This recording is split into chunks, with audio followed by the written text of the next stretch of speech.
Жақсы адам күн сияқты, одан төгілген шуақ жаныңды жылтат.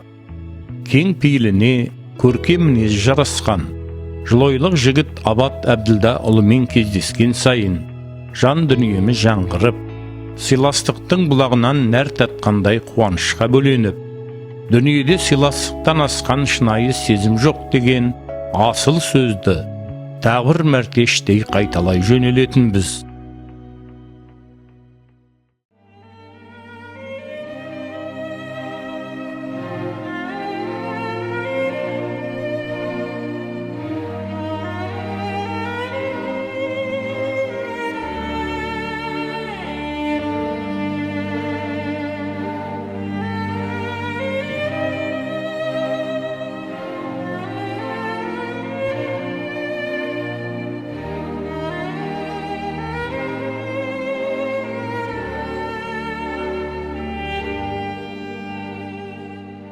Екі 2011 жылы үлкен ұлы Дарханды үйлендіріп, ағайындар әулетімен айналадағы дос шаранын ырыздыққа бөлеген Абат пен жұбайы Натальяның балбұл жанған сол күнгі нұрлы жүздері достарының әлі есінде. Жас жұбайларға өмір бақытын тілеген әке мен ана, өздерінің де отау көтерген студенттік жалынды шақтарын еске оралтты. Бәрі де татар елінің Қазан қаласындағы Химия технологиялық институтының босағасынан басталғанды.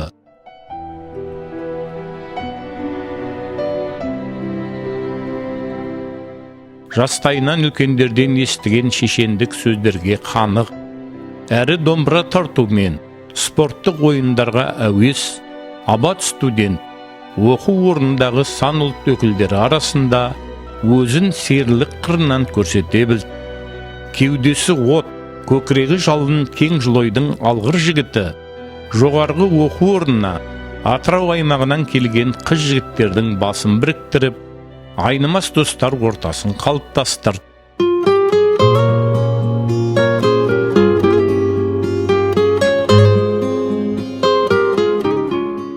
Ол көңіл күйі шарықтап кеткен сәттерде өзінің сүйікті ақыны Қадыр Мырзаның өлеңдерін жырлай кететін. Бір құдірет бізді өмірге жолдайды, біз өмірді түсінбейміз сол қайғы. Туа сала таудай бақыт күтеміз, ал шынында бақыт үлкен болмайды.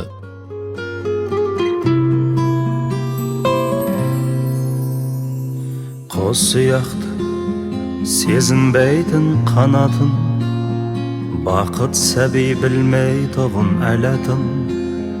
Бақыт ғажайып бір дәм ғана, сүйгеннен соң ерініңде қалатын.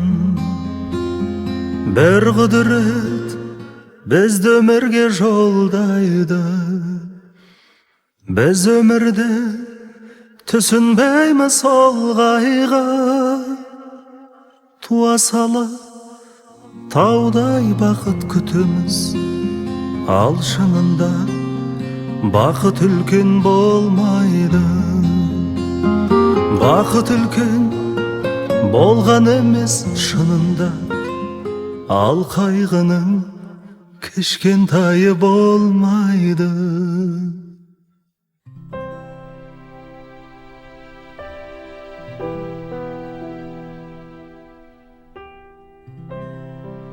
Абат Әбділда ұлының туған жерінің өркендеуіне өз үлесімді қоссам деген үкілі үміті еліміздің егемендік алған жылдарымен тұспа-тұс келіп, бүкіл әлем көз тіккен теңіз кенішіне оператор болып қызметке алынады.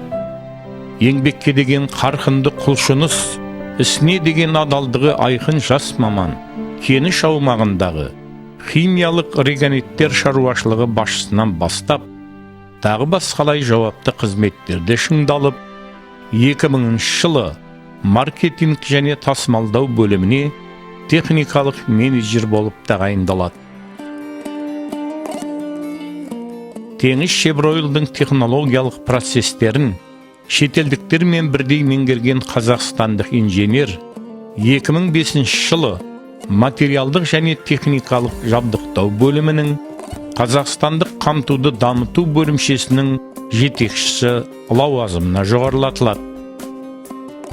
Жергілікті мекемелер мен орта және шағын бизнес саласы өкілдерін Теңізшевройлдың жобаларына тарту мақсатында мұнай және газ саласындағы министрліктер мен жергілікті басқару органдарымен тығыз байланыста іскерлік орнатуда ол өзінің кәсіби шеберлігімен ерекшеленді.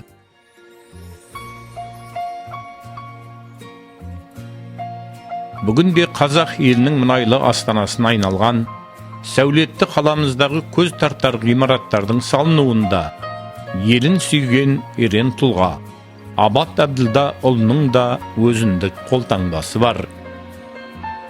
Атамекен ұлттық палатасы Теңізшевройл бірлескен кәсіпорны тарапынан Абат Оразбаевқа берілген алғыс хаттар мен мадақтамалар ұзақ жылдарғы абыройлы еңбектің жемісі деп бағалаймыз.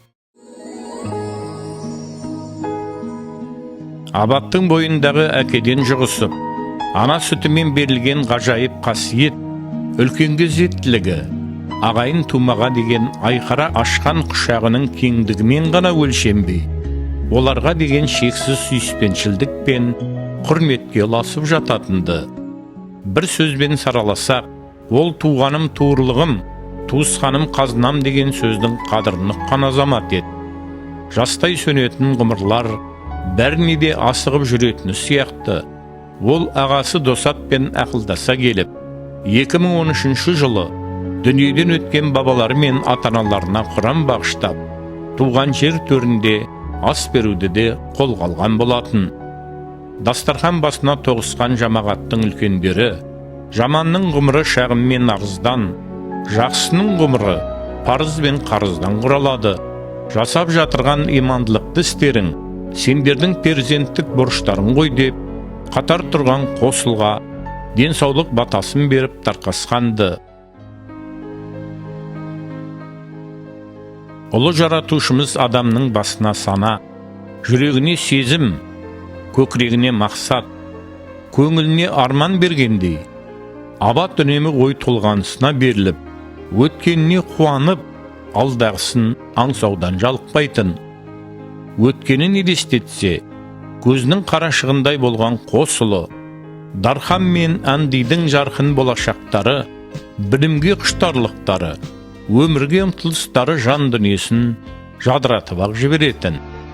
Қай ортада болмасын, менің жанымдағы ең қымбаттыларым, қос ұлым мен жан жарыммен өткен кезеңдер, менің жылдарым, менің басты байлығым деп тебіреніске беріле, сазды әнге құлақ түретін.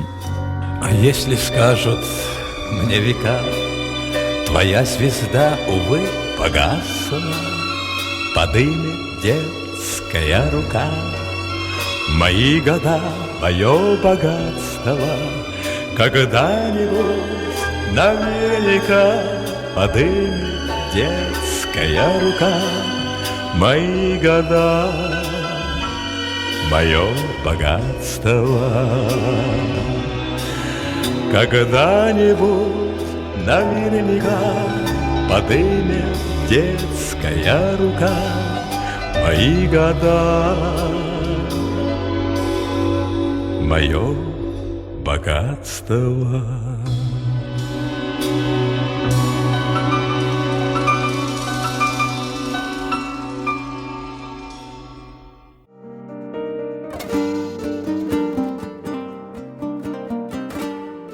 Алдағысын елестетсе, менің қосылым өз қосақтарын тауып, олардың артынан ұрпақ ерсе деп армандай кететін. Кей күндері қонақтан оралысымен, жұбайына күлімсірей қарап, ағайындарым мен достарымның немерелерін көрсем, менің көз алдыма тәй-тәй басқан болашақ немерелерім елес береді деп ағынан жарылатынды.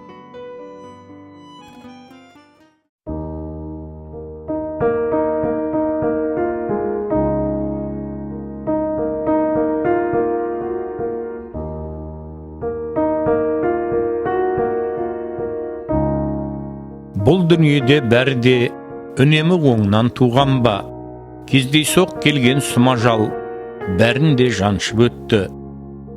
Құлсары мен Атыраудың арасының жанашыр халқы, төтеден келген ажалға арашашы бола алмай, арғымақ тектес Абат ұлдарымен қоштасып жатты.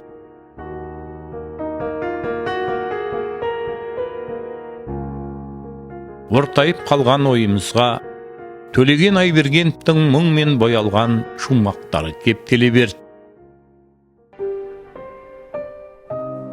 Басқасынан ажалым жетпес менің, жауыздықпен өйткені шектеспедім. Мен жарақат салмаған семсер едім, сондықтан жарқылдаймын, әйтпесе өтпес дедім. Өз ғасырым өзімнің иінімде, өле берсін күншілдер күйігінде, ақ жаңбырлар тоздырған тау сияқты, мен өлемін өзімнің биігімде.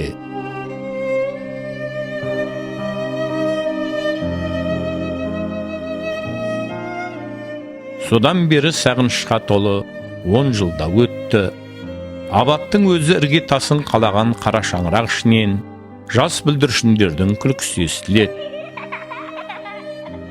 Абат аталарының көре алмай кеткен құлдыраған құлыншақтарының үні, аға желерінің айналайынымен өркен жайған Дархан мен Дана, Анди мен меруерттердің артынан ерген ұрпақтарды ақ аталарының рухы қолдай бергей деген тілеуден жалығар емеспіз.